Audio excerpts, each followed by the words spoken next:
There is a deeper conversations that we are forgetting. The Emurua Dikirr by-election was the first real political showdown between President William Ruto and his former deputy ally, Rigathi Gachagua. And while the headlines will say UDA won comfortably, the deeper political conversation is what this results tell us about the strength or weakness of Gachagua emerging political movement.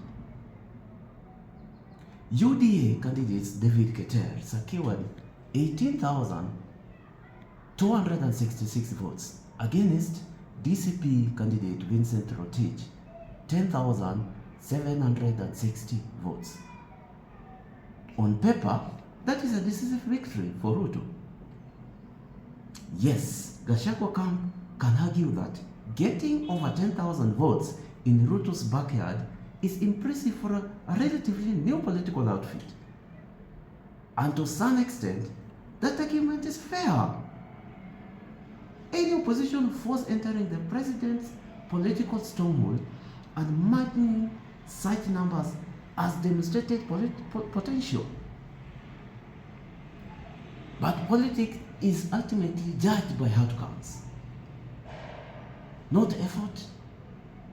In politics, the end justifies the means. Nobody remembers who came close. People remember who won. Elections are not graded on improvement or promise.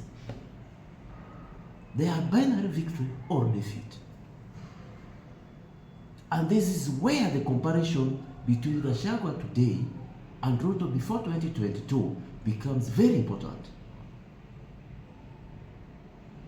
When Ruto fell out with former President Uhuru Kenyatta, he did not simply create noise or attract sympathy. He built a political machine that could invade hostile territories and actually win elections before even became president. Take the 2021 Dagoretti South by-election. UDA's John Kihari won convincingly in Nairobi, a region that was not considered Ruto's traditional stronghold at that time.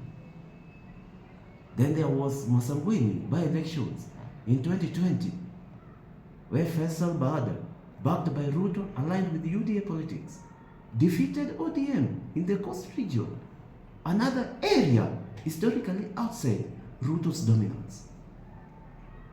This victory mattered because they proved one thing.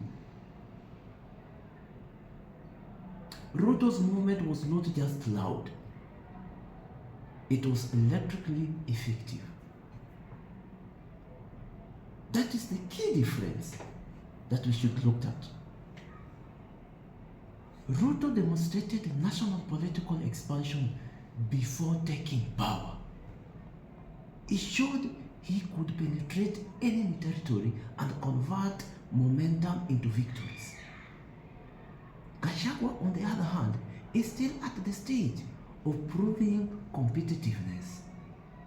There's a huge difference between being competitive and being victorious.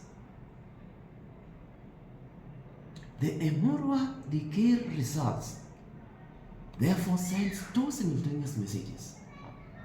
First, Gachagua is not politically irrelevant. Anyone dismissing his influence would be making a mistake. Pulling over 10,000 votes in a sitting president position is not a small achievement. It confirms he still commands significant loyalty, especially among sections of Mount Kenya political base and anti-Ruto's protest voters. But secondly, and perhaps more importantly, it also reveals how much work still lies ahead for him. If Ruto could win by-elections outside his stronghold before becoming president, then the expectation for any serious challenger is even higher. Gachagua must eventually show that he can convert dissatisfaction into actual electoral victories. Sympathy alone does not build a national movement. Victories do. And this is the harsh reality of Kenyan politics. Momentum is respected, but power respects results. Right now, Ruto still appears to possess the strong political powers, the broader national network, and the more effective election machines.